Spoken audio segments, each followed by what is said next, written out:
So first and foremost, before we do anything, you will want to come underneath here and unlatch the safety latches so they are not on the hook. There's one on each side, so we will do that first. Alrighty, after you have both sides, we'll go in the toolbox, open her up, and you can see there's a whole mess of stuff. Well, don't worry, it's not too bad. So this switch right here, this is for the actual trailer, the tilting of the trailer. So you'll need to turn this on. This one is for the winch, so you will only need this on if you're using the winch. So the trailer controls I typically have in this red bag. Sometimes people move them. Now there's a wireless one, which is this guy. And then if you, for whatever reason, don't want the wireless one, or if it's dead, you can hook up this wired yellow one to this big cable right here. There's an end to it, you just screwed on, super easy.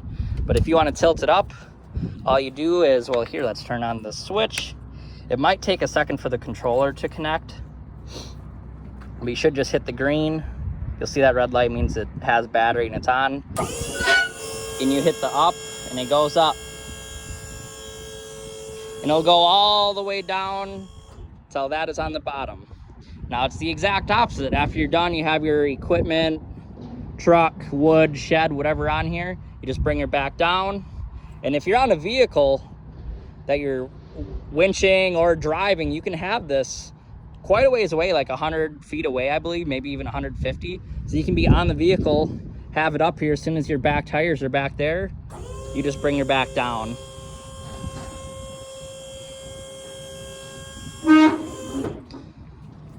So then we'll just throw her all back. We'll actually hit this off button on here. It automatically turns off, but we'll just turn it off. Get her switch off. That just so it doesn't drain this battery, because for some reason there's a draw with the Bluetooth. That's what this box is, the Bluetooth connection for that remote we just used. And then you strap her down. You have these D's, and then you only strap to these squares. This is just a rub rail. You don't want to strap to this rub rail, but you can use the stake pocket. So you can go around right here or right here, but don't attach actual straps or chains to this. I can include D-rings that go in these stake pockets. So if you want more D's than the 4 there are on this trailer, front and back, I can give you those as well. So as far as the winch goes, it's the same thing. You'll want to turn on this winch switch right here. And then you go in this little black bag. I have this wired controller, which you can use. It's just an extra I have in here. And then the wireless one, which I took out.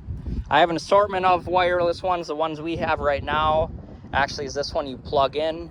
So you will just come up here and you actually plug this in to the winch right here.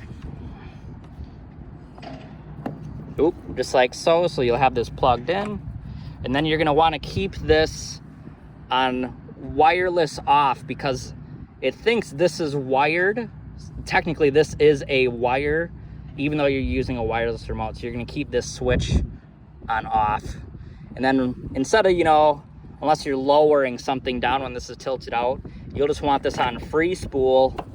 And then you can walk this out, you just pull it out, and when you want to suck your equipment back in, you turn this to engaged, and then you just hit in and out. I forgot to turn on the switch, but that's how she works.